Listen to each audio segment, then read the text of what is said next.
Deepak builders end developers और निवृत्ति मोटकरी परिवार का एक्सक्लूसिव प्रोजेक्ट 3 लीव्स, ऊंची जीवन शैली का ऊंचा आनंद। For more details call 9823339180।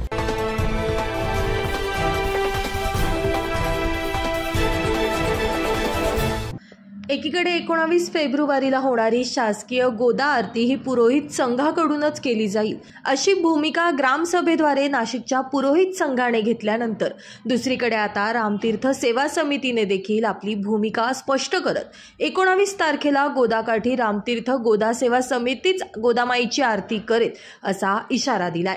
तर साधू महंतांनी दिलेल्या लाठीकाठीच्या इशाऱ्याला प्रसाद म्हणून स्वीकार करू असं थेट आव्हान रामतीर्थ सेवा समितीचे अध्यक्ष जयंत गायधनी यांनी पुरोहित संघाला केलं आहे। जयंत राधाकृष्ण गायधनी, गोदावरी तीर्थ समितीचा मी अध्यक्ष आहे। रामतीर्थ गोदावरी आरतीसाठी अजूनही विरोध दाखविलेला आहे। नेमकी आता रामतीर्थ गोदावरी समितीची नेमकी भूमिका काय असणार आहे? 19 तारखेला गोदावरी आरती होणार आहे की नाही होणार?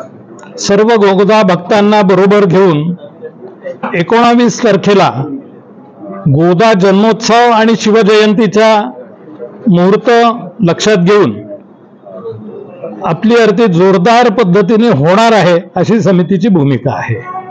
त्याला तिथं जर विरोध झाला तर मग काय? गोदा भक्तांना विरोध होण्याचं तसं तर खरं काही कारण नाही आहे, पण जर विरोध झाला तर तो संत महंतांचा प्रसाद आहे असं समजून आम्ही स्वीकारू।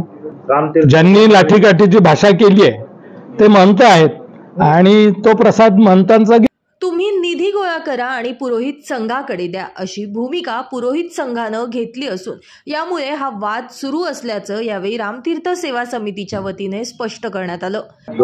आर्थिक रचनेवरनं तुम्ही निधी गोळा करा आणि आमच्या पुरोहित संघाकडे द्या हा विषयाचा अडचण आहे, आर्थिक विषय।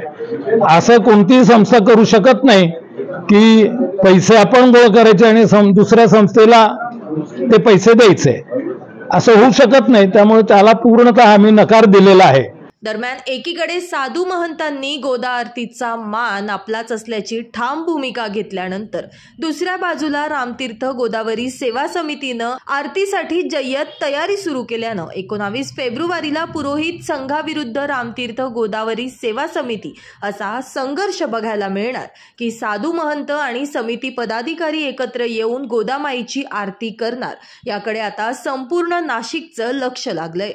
अजित सय्यद, 9 न्यूज महाराष्ट्र, नाशिक।